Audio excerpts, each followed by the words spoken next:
And so I think in considering the impacts of this decision that happened 20 years ago on shaping the service, I would say that I think I noticed a real sense of a service that kind of knew who it was. It had this sense of cohesion in its values and principles, and I think that felt quite tangible to me when I first joined.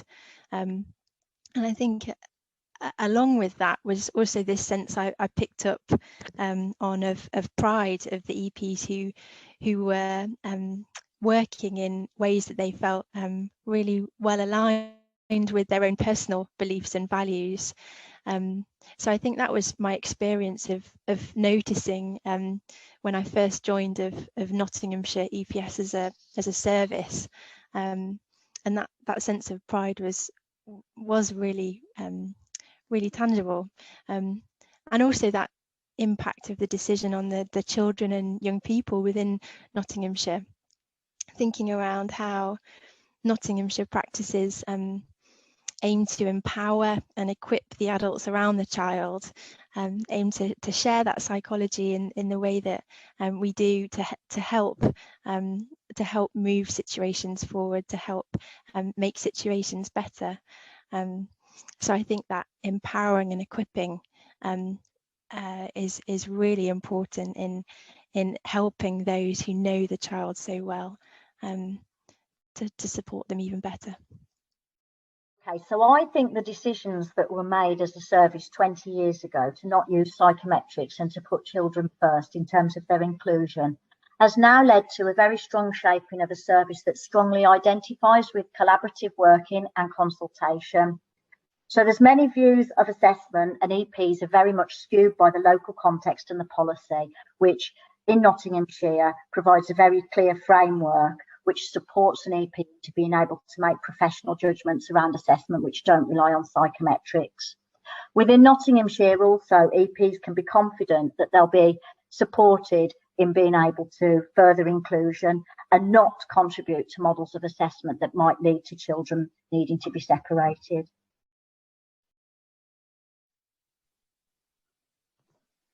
I think one reflection while I've been talking this morning, it's really made me think how my practice has moved from trying to see psychology as a science, trying to see it as something very technical that had reliability, and you could be sure that what you were saying had a confidence around it. So these numbers were very scientific and mathematical, to seeing psychology is absolutely not about that. It's absolutely about people and relationships, and that the heart of all this is that really precious relationship that is almost impossible to measure.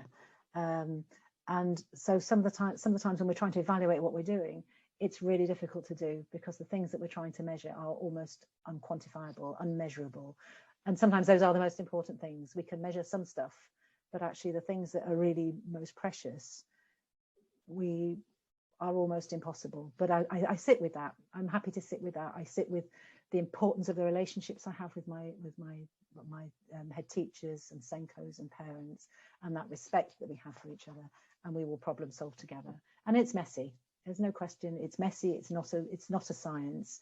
But humans are rich and varied and unpredictable, and it means we can create hope out of all sorts of difficult situations just through being together and being focused together on it.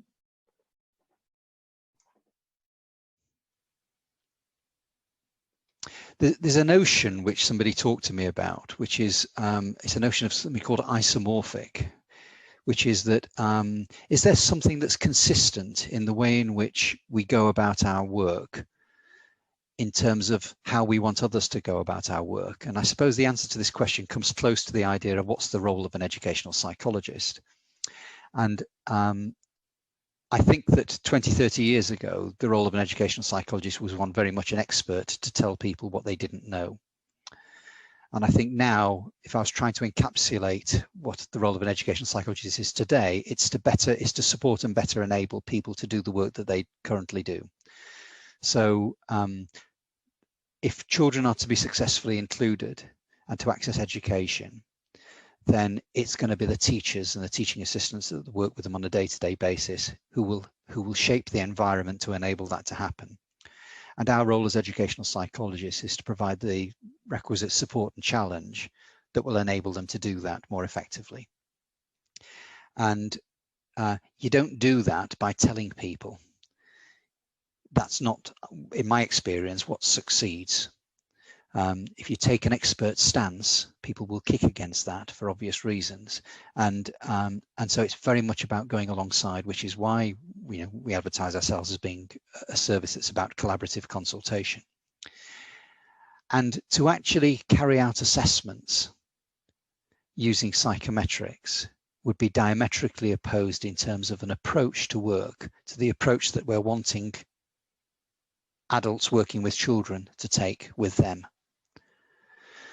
And I think that the experience in the area of well-being and the experience in terms of COVID has actually helpfully brought into relief the thing that's most important, the thing that's most effective in terms of supporting youngsters in their education, which is around the quality of the relationship that the adult has with the child. It's not the curriculum, it's the relationship is the thing that matters.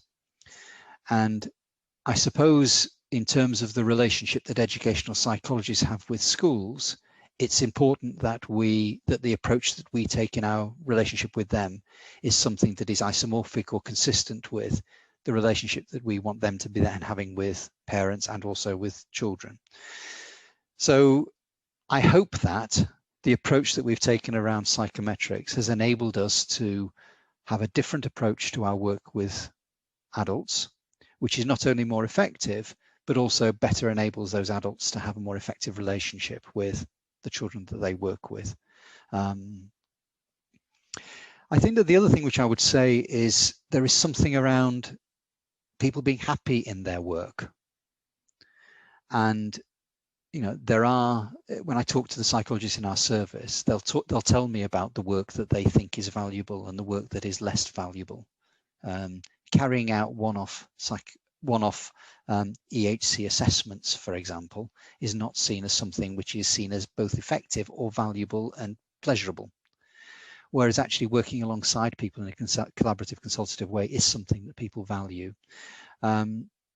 So, and I actually also, I don't know whether it's true or not, but I would also say it's one of the reasons why we, as a service, we tend to hold on to people. People tend to want to stay and work with us as a service. And I think it's probably to do with the way in which we expect people and the way in which we support and enable people to work as educational psychologists. I think that's key. So, it's isomorphic in the way that our psychologists work with schools. It's isomorphic in the way that we want the staff to work with children, but it's also about the way that we work with each other. So it all fits together.